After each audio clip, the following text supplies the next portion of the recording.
G'day everyone, Craig from People with a Passion here, and today I'm joined by Sammy Leone, who actually runs Boss Boxing, and he's here to talk about youth, boxing, and culture. How are you, mate? Yeah, good, thanks, Craig. Yeah, I just want to acknowledge the tribal people of the area that we're in Yes. and identify myself as a Garawa and a Bachelor man from my grandparents, my grandmother, and grandfather's side. So I acknowledge them sides and also my connections to the Pacific Islands and Polynesian heritage through my father, who's Tongan, and my ancestors who come from Vanuatu. Yeah, Yeah, so that's important to your culture, and Australians, if we can use the word, have adopted the welcome to country, and what you've done there is recognizing that you are in another more or less clans area and respecting the country. So do you want to speak to that part of your culture, the significance of country? yeah.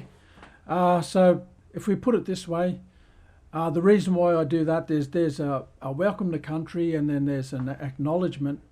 But the reason why I do an acknowledgement or I acknowledge the tribal people of the area is that because it's just like, if you were to go to someone's house, knock on, what would be the process that you'd follow? You'd knock on the door, and then what would happen from there if I knocked on your door? What would happen there? The first thing you're going to do is saying, "Can I help you? What are you here for?" More or less, and then you'd be introducing yourselves and shaking each other's hand as a sign of respect. So we shake hands as a sign to say, that there's no weapons in my hand. That's where it came from.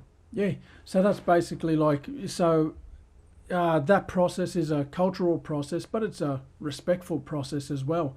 You need to, before you go into someone's house, identify who you are, let them know who you are, and that whether or not you come with good intention or bad intention, and then the owner of that house or the person who stays there will either say, "Oh, don't come in. We Yes, don't want that Avon today," or if they want to buy some Avon, they'll invite you in. that's it.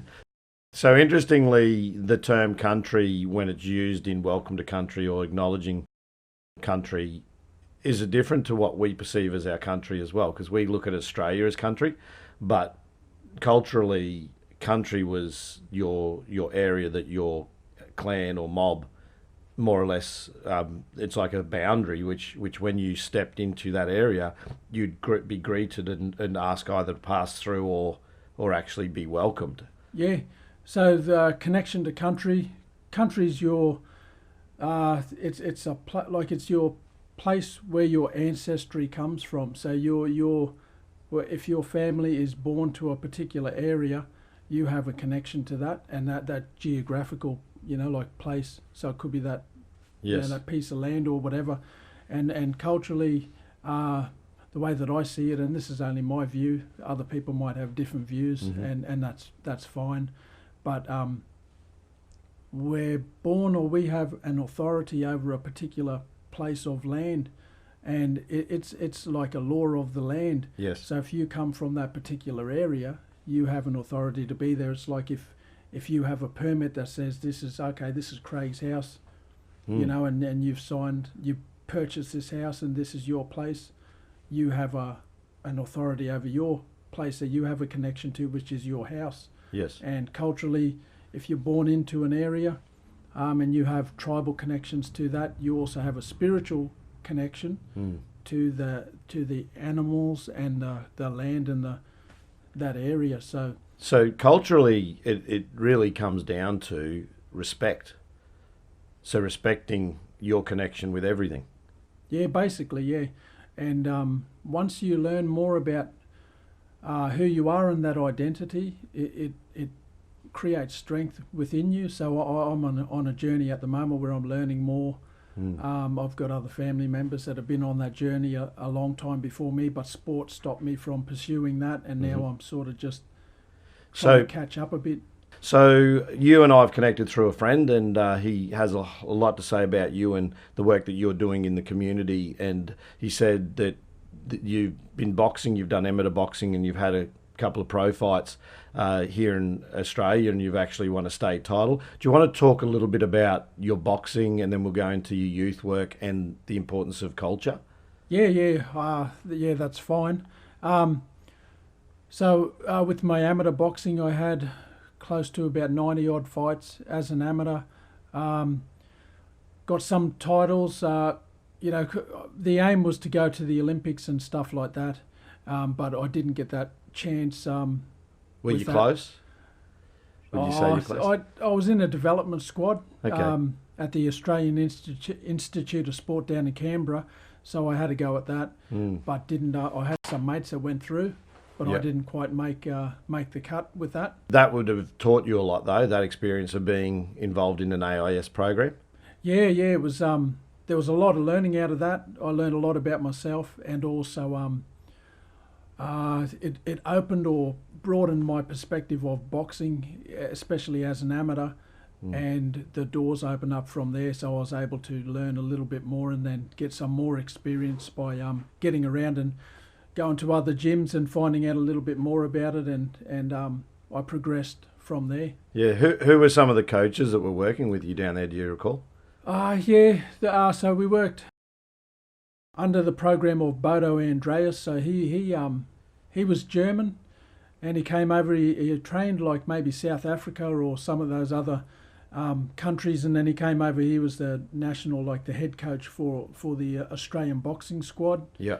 and so he developed a program, and the person who was the head of our program, his name was Don Abnett, and he was a NTID, which is the National Talent ID boxing coach. So you got to learn from some people who are well versed and skilled in the art of boxing, and I imagine that now because of that experience, that's something that you're able to impart to people within your actual current program. So that was your amateur. So you had the 90 fights. What was your record in those fights? Are you able to share? Yeah, the record wasn't too crash hot, but in the amateurs, you look at it, it's like a learning. So Yes. I think I probably won maybe about 60% Yeah, of, okay. of the fights.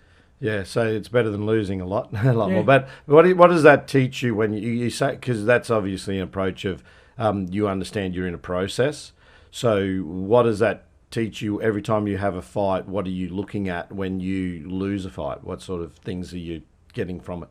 Yeah, so when you lose it, it's about, okay, what's happening? What am I doing wrong, or what is happening for me in the coaching aspect of things? And then I think the AIS training at an elite level with, like other guys that were current, they were former Olympians and Commonwealth Games reps. So at that elite level, you realise, wow, there's a lot of stuff here that I'm not doing. So I think just being a part of that program was able to open my eyes up to it and go, oh wow, there's a whole new world out here, and I wanted to sort of grasp that and find out a bit more about that.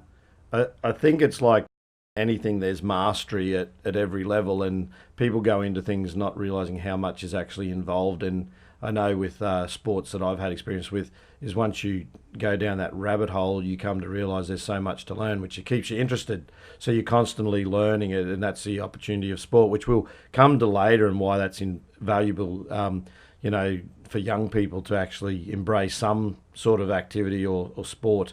But what age did you start your path on the journey of seeing or pursuing boxing?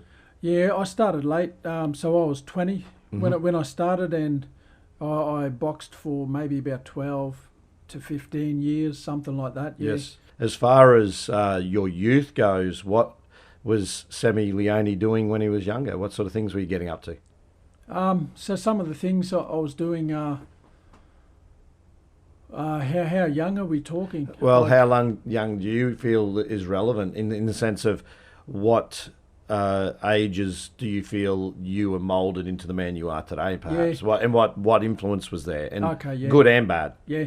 So I think I had a really strong grounding from my parents. My mum, she wanted the best for us in education and stuff, and she was only like, our family grew up, we were only on a pension, so mum was on a pension, and my father, and she put us through private schooling. Yes. On a pension, and she actually paid our way through, but made payment plans, and she put us through Sacred Heart Primary School over at Sandgate, Yes. and we were the only Aboriginal family that were there, and then another family came along. So being in that environment, we learned to be in both worlds. Yes. And then from time to time we'd have, because of our kinship system and our families, from time to time people would come, they'd stay with us, and then at times they'd come to schooling, come to school with us, and then they'd be, so we'd have to be like the interpreters, because people will come up and say, they might yarn and say one thing, oh, this guy said pretend, what does that mean? And then I'll speak to him in language and go, Yes. nah, he's saying he's gammon. Yeah, he's, okay. he's not, so... So you're a bit of a translator for culture when you Yeah. had kinship. So do you want to explain kinship? Yeah, kinship is kinship is basically, you'll have your direct siblings. There could be a family, it could be 5 siblings, and there might be 5 women and one like brother. Yes. And so in a cultural family setting, you would have each of your aunties, like say you would call them an auntie, but they would be a mother figure. Yes. So each of them you'd call them mums, and then the other brother, he'd be your father figure. You'd still call them aunties, but they have that position. Yes. So any one of them can sort of rear you up or bring you up and give you knowledge, or discipline you or stuff Yes. like that. And then all of their direct children would be classed as your brothers and sisters. So rather than your immediate family, you have an extended family, which is basically all of your other brothers and sisters, and it's classed in that way. So that's the reference to kinship, that it's broader than just your immediate circle of Yeah. The family you're born into. So And- that's... And with that, it extends further as well, because then you have other extended families. So you might have second or third cousins or whatever, and we hold that genealogy. Once you know who's who, we're really strong about that. It's what keeps us strong as a family unit. Yeah, so you had the opportunity, you described to be in both worlds, because obviously your mum put you into private schooling. She saw value in actually doing that, which presents an opportunity that certain Indigenous kids may never have had or could not have that opportunity. What did that opportunity do for you, and what was the adverse effects of being in a system where you were initially the only Indigenous family at that school? Yeah. So there were it was twofold. So it was positive. There was a lot of negatives in having to adjust and adapt. But one of the positives is some of the just being able to maneuver a lot better in the mainstream world and understanding that. But with that being basically isolated or segregated. In that schooling community, they were very the racism was there, but Yes. it was subtle. Yes. So kids wouldn't even be aware. It's Yeah. something that was sort of But is that because you're the minority in that situation, so you become aware, but the subtlety, they just don't, they're just going about their business, but you're noticing the subtlety of things that are saying you're different? Yeah, definitely. And then being older now and reflecting on it, just seeing the way that the system was set up, it was not inclusive of our culture as Sure. much. And towards the end in high school, it started changing, because there was a shift in the way that First Nations people are viewed, and then there was more Sure. of a celebration of the culture. Yeah, sure. So you've seen a shift in that. So you think that understanding wasn't there initially, but slowly that's evolved. You're in the education system helping Indigenous youth. Do you want to speak to a little bit of that work now while we're on the topic of education and that shift that you've actually seen? Obviously, there's more work there to be done, and I'll just inject my 2 bobs worth here. Is one of my things that I think Australians have failed to do is actually teach truths around Indigenous culture, genocide, things that occurred, and while some people go, oh, we shouldn't pay the price of something that's occurred in the past, like that our ancestors have done, and people should just, using the word like an assimilate, I've heard people say that, they should just assimilate. I just liken it to, like, imagine if another country, say for example China, were to walk into Australia today and take over the country. Do you think that Australians are likely to just say, okay, well, let's all just assimilate? Because that concept of stepping in someone else's shoes is important. So my thoughts around it is education is the pathway to increase understanding so that we can actually see other people's perspectives. And how do you feel the education system has evolved to start to do that more? Yeah, there is a shift there. Like in the state curriculum, I know there's certain standards, and they're trying to embed like cultural perspectives into that. I work in independent education, so we're more free to be able to move and adjust and do things in an independent way. So we do things differently over at where I work, but I'm working with the school to build up some of our cultural practices, but we want to bring it and embed it into the environment, so the whole school, and that involves things like we have supervision. We'll do group supervision, but we're employing Aboriginal psychologists to come in and use cultural frameworks when we do our supervisions. So that's been really helpful. So you're working across a number of environments, and we'll come to your boxing business a little bit later in the podcast, but you're seeing the importance of giving cultural experience to the youth that you work with.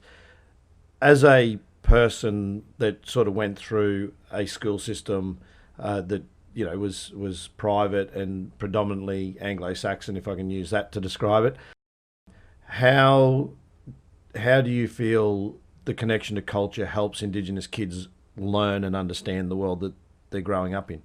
Yeah, I think it's a very important thing. It's like anyone. If you know who you are, and you know where you come from, you should know where you're heading in life. And like I said earlier, I didn't have so much. Like I grew up around our culture, but a lot of my older brothers, they started cultural groups, dance troupes, and things like that, and embraced the culture and the language, and they're doing all of that stuff and have been for many years. And I've got a brother. He's currently working down in Melbourne Uni, and he's down there, and he's heading up a program where they're they're collecting all of the languages. Yes. And song and dance and stuff like that from all the cultural communities, and they're storing it up in a database, and it's going to be held by the uni. So they're doing all that archiving of the language and stuff. Because there is concern that culturally languages are being lost because they're not being passed on to Indigenous youth. Does that make sense? Yeah, and I think the way that the system is geared up, it's anti or we look at the history of since colonisation, and you had things like the White Australia policy, and then also Darwinism, and they had the casting system that they brought in. It was part of genocide in Australia, and that was about breeding out the Aboriginal population and they put in strategically casting systems and things like this, and then the mission systems. And I mentioned earlier my grandfather was Gardawa and my grandmother was Butchulla, but they both got removed from their country, and then they got sent to Aboriginal missions, and if any of them spoke their language, they'd be punished. Yeah. And so all of these things, if you look at all of those factors, it's still embedded in society today, just in a subtle way. And you look at all of the interventions and all the things about controlling First Nations people, that's where we're at today in Australia. So it's unspoken, and you mentioned some people say things like, oh, what about something that happened? How can we be responsible for something that happened over 200 years ago? But I look at it in the way that, okay, if we need to acknowledge that, and that there hasn't been much of a shift since then. If you look at the way the government is set up, and First Nations people not even having a voice in the Constitution today, and things like that. So that's what I was saying earlier, is like I've probably heard some of what you've just said there, but some of that is news to me, and it actually annoys me to think that we're not taught this stuff in schools, because I think gaining an understanding of the decisions that are made and how they've impacted, first Australians, as you say, that to me is where solving a lot of these issues that we have around indigenous culture and racism and things like that actually start, is by educating people on what's happening. Because if you put yourself in the shoes of, your grandparents and just say, well, what if that happened to me? What if that was my experience, that I'm told you cannot speak your language or you're going to be punished? And who knows, like, I don't begin to imagine this is what should be taught. Like, what is that punishment? What's punishment mean? And they probably told you and shared you the stories. So you can speak to the stories if there is an example of what that meant, or what's happened to others that spoke their language. But that's the importance of actually getting the language as well and recording it. So here we are trying to protect the language and the dialects of the different groups and clans within Australia, but the system created a scenario where those languages are being lost. Yeah, I think, and it'd be good for, I think, the viewers at home to maybe, I can share a quick story about my grandparents and my mother. Yes. And so my grandfather, when he got removed, he was born in Lawn Hill, and that's like a station, cattle station, but he was a Garawa man. He got removed because he hunted down one of the sheep. So, in a cultural way, you go baying, you get a spear a meal, take it back, share it, cut it up, share it with the family. And he did that. He got punished for that, and he was only about 13 or something like that, 12. But in our culture, he was classed as a man because he went through ceremony and initiation. But he got removed, and he never saw his family again. So he ended up in Palm Island. Then he got shifted to Cherbourg Mission, where he met my grandmother, and she also got removed from her country, Butchulla, and that's Gari. Gari is Fraser Island, but we call it Gari. Yes. So that happened there, and then my mother was born, and her sisters and siblings, and she's still alive now. She's 66. Yes. But she's still shared the stories of the control that was in the mission, and for her to leave, she ended up running away, and she escaped when her father died, because she had no more, she didn't want to hang around. Her mother died when she was about 10, and then her father died when she was maybe 17, 15, something like that. And then she told me a story about how she escaped, and she had to hide, and got a lift and snuck in the back of a car with some of the men going to work. And she said, no, they'll know that we're going to go south, so we'll go north, because everyone gets caught in Brisbane or going to the big cities. So they went the other way, and then from there that sort of happened. But just all. So this is the amazing thing, is you're telling me this story. That's the sort of story you'd hear, like coming out of the Holocaust or something in Germany at the time of the Second World War. This is Australia, and your mum's 66 years, so we're not talking that long. This is what people have had to do, and this is the stories that I think need to be told, because that would be like me being in a situation where, hearing the stories and being somewhere where I had to escape my family, more or less, and make a life for myself, but we're in the same country. And I think I've got to share another part to that. So our parents worked, and have you ever heard of the term stolen wages? I haven't heard stolen wages, but I've obviously stolen generation. Everyone knows about it, but I can imagine stolen wages makes sense. To explain it. Yeah, so I'll be really brief with that. So my grandparents and my mother, she's 66 now. They worked and a percentage of, they got a small percentage of their wage. So they would work the same as any non-Aboriginal person. But because they were part of, like protection under the state, all of the money that came in, it would go to either the protection officer or someone there in charge, usually a police officer or someone like that, and then the wages would be divvied up, but they'd work the same as everyone else. They'd do the same hours or even longer shifts, and they'd only get a small percentage, which was something like 10% or something. The rest of their funds went to it was called a benevolency fund, Aboriginal Benevolency Fund, and that money were equated to in excess. It was in millions, close to almost billions of dollars, that was held by the state in a trust for Aboriginal people, which my grandparents never saw, and now they're fighting for that some of that money back. My mother got a pittance of, she might have got a payout of maybe $14,000, and in relation to the amount of work and the money, that was a payout that the government did, and they said, okay, we're going to compensate you for what you did, but it's more just ticking a box for them to go, oh, yep, and then once you claim that money, you can't fight for what anymore. Sure. So my mother did that, and a lot of them funds went to, and we have a perception that Aboriginal people are lazy and they don't work and things like that. Aboriginal money built the state of Queensland. Out of that Aboriginal Benevolency Fund, they built like the east or the west wing of the Redcliffe Hospital. A lot of the main infrastructure in the state of Queensland was built off black slave labour and black sweat and tears. Yeah.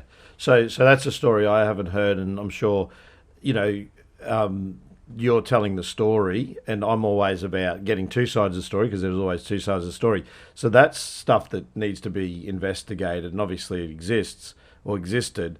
The people, if they've never heard of that, they should be asking questions, because that's the injustice that people don't see. And if that's the experience of an Indigenous person, then we shouldn't begin to imagine why they don't see the system as including them, because that system doesn't. So that's a very powerful story. And again, thanks for sharing that. And I think this is the importance, is you're speaking to me and I'm discovering things I've never learned before. And that's the importance of actually being prepared to listen to someone around their upbringing, their culture. And everyone has a story, and that's part of what People with a Passion's about. So what's your motivation behind what you're actually doing and why you do it? Yeah, to share First Nations perspectives. And one of the things I wanted to share that I didn't share earlier is about so just to give the broader community an understanding, First Nations people in Australia, there's the way that they founded Australia was actually, it was built on lies, so it was founded in a deceitful way. There's when the Crown came to Australia and they put the flag down, they claimed Australia under terra nullius, and terra nullius is a term that means land belonging to no man.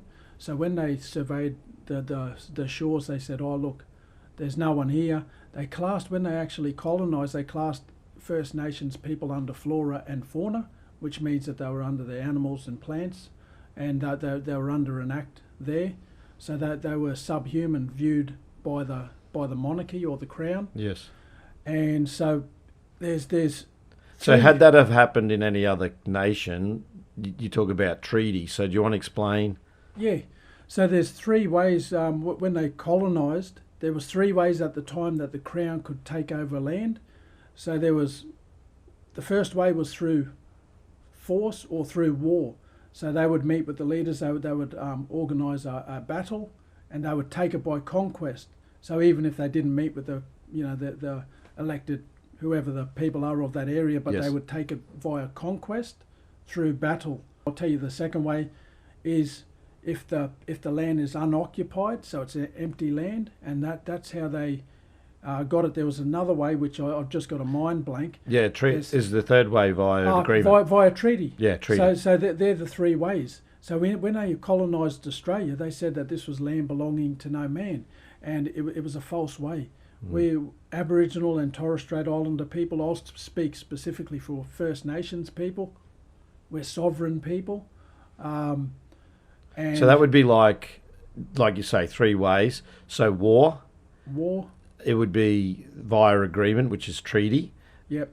And their third way was the way they went, which is no one's living here. This is empty land. Yeah. And they put you under flora and fauna, which is just like you say, it's deceptive because it's inaccurate. Yeah. And so why I wanted to share that with the broader audience is if you didn't know about that stuff, and if you have that, it's internalised. So a lot of that hurt and the pain, because of all the systems and the policies that were in place, like the White Australia policy and everything to, basically bring our people down or put control over the people. It's internalized. Wouldn't you have a headache if that stuff happened to you? And that's the way that a lot of our First Nations people feel. So I think it's what people, to try and understand how Indigenous people would feel, is to put themselves in that situation, and you just ask the question, how would you feel if that happened to you? yeah, That's all the question you've got to ask. But this is the bit that's missing, is not everyone knows that. And that's where the education system also fails, is because it should be teaching that. By the way, I heard Yothu Yundi's song back in the 90s, Treaty, and now it all makes sense. I didn't know that. I'll tell you a quick story, and this will be really, really interesting for the viewers at home. I ran a program. It was with an organisation that was called Living Without Violence. So I had to run a male perpetrators of violence program, and I was funded by the state to facilitate this program under a cultural lens, to work with First Nations men who were, perpetrators of violence, which is a sad term to put it, but that was what the funding was for. And I engaged with a local man, but he'd been in that field of working with men who were experiencing that sort of stuff there for over 20 years. But I developed a program, and we had to teach a lot of that stuff, so that history. And a lot of the men that came there, we had some men, one fellow was in and out of prison for over 20 years, and we had other men that were like that.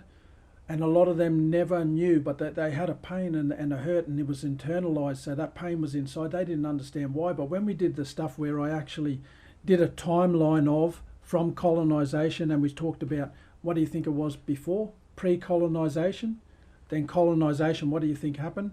And then modern day, how it's impacted on First Nations people. They said, oh, yep, in the past, we had our laws, our culture, our medicine men, our this and that. Yeah. Then when colonisation happened, we had a lot of genocide, murders and death, and the system was imposed on us. Now, current day, there's a view of what the First Nation or what an Aboriginal man is today, and it's a negative view that's built up by the mainstream system in media and everything. Yeah. So we did that, and then he turned around and he goes, Brother Sam, I didn't realise this stuff. And he goes, you know what, I have to say sorry, mate. And I turned around and said, no, brother, you don't have to. And assertively and in a kind gesture, he said, no, brother, please, it would mean a lot to me. I didn't realise how deep this stuff was and how much it's impacted on your men today. Yeah. And he said, I have to say sorry. And I said, well, if you feel that way, yeah, you go for it, mate. Thank you. And he said sorry. And he apologised. He said, for everything that's ever happened to your people, I'm so sorry. And there was not a dry eye in the house. Yeah. Like all the men were crying, and we had another, she was a non-Aboriginal. She was actually a Swedish lady who was part of that program. But when that happened, all our men, and they accepted it, and they said, oh, yeah, thank you. Right at that moment, it was the pivotal point in my life where I turned around and said, you know what, Brother Paul, this is what Australia needs. They need this. And so the way that I work now, it's built into me. I see the spirit of reconciliation. I like that movement, but there's some parts in it where people say, oh, we shouldn't reconcile because we did nothing wrong. So there's that view from First Nations people, but I like the education side of things and sharing. But here's probably the obligation. Sorry to speak over and interrupt you, but when you say reconciliation, there's elements there where people say we're not responsible for what our people have done in the past. The fact is those people aren't there to speak to it anymore, and they didn't do it. So what do you do there? Yeah. So with that, I believe, and First Nations people were spiritual people, and like if you had like Kevin Rudd, he did the apology. That was for the stolen generation. That was what that apology was for. But the government didn't actually say, well, we admit that this nation was founded on a lie, which is that term that I used before, terra nullius, land belonging to no man. Our people were born in, and you asked me earlier, what's your connection to country?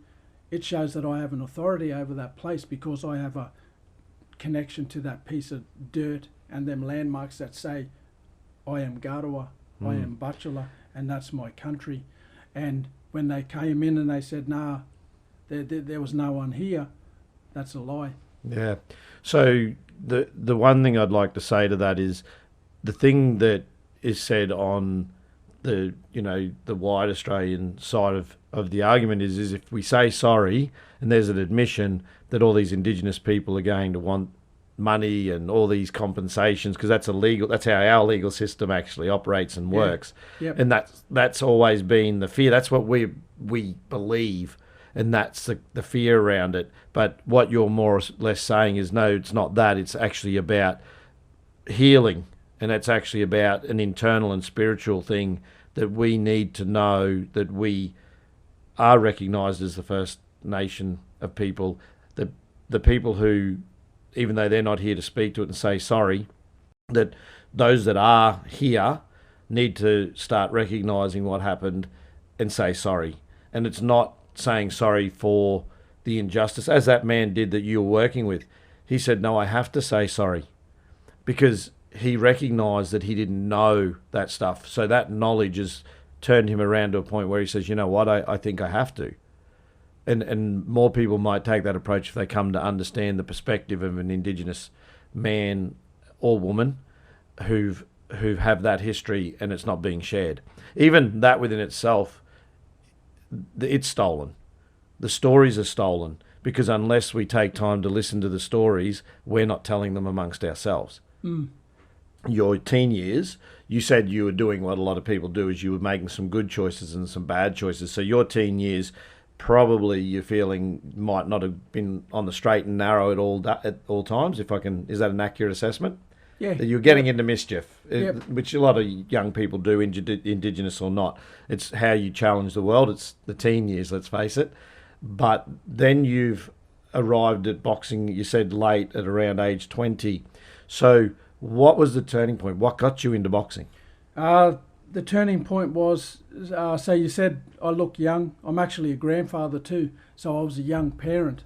And when my daughter came along, she was born when myself and my wife were the same age, but we were 20, so we were young parents.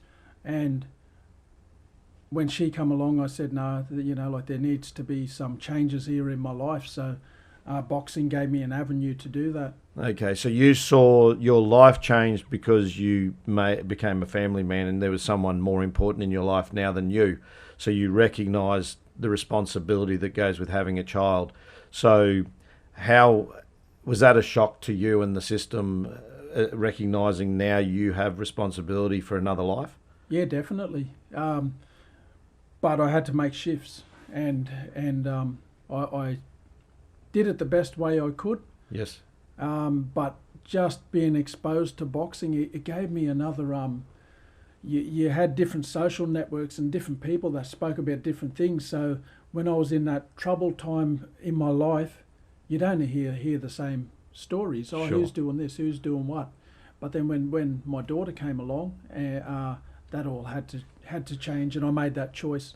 Yeah, so that's about choice too. That's an important and powerful word to use, is that you made a change. So change doesn't happen unless you change something.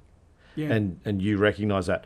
So with the coming along of your daughter, you embark on that journey of fighting, which we said you had 90 fights in your amateur career.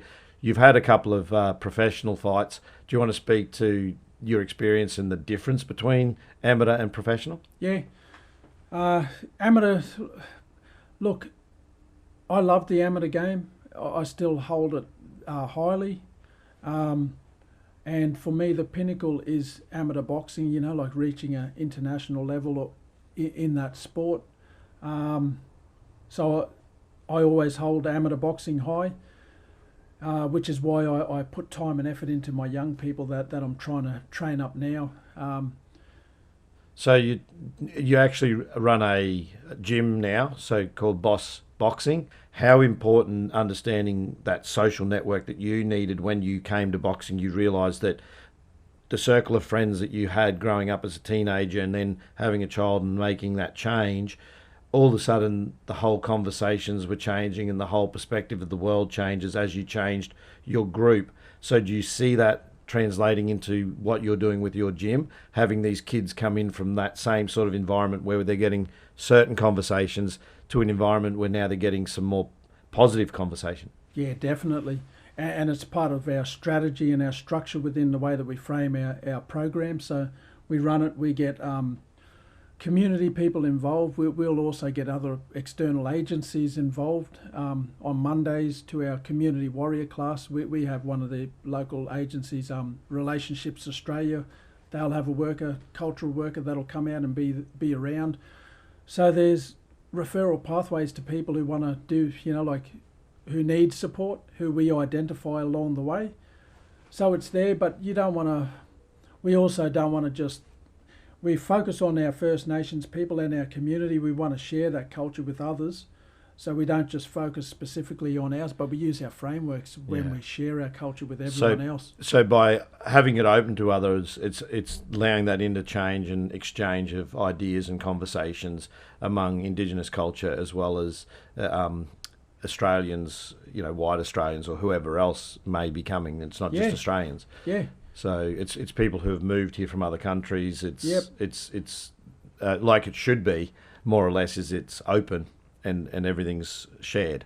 Yeah, and I look at the frameworks, and this is some of the stuff that we share. Like in my workplace with upskilling of staff. So we come from a collectivist, and if you look at it in this way, like you'll have individualist versus collectivist society.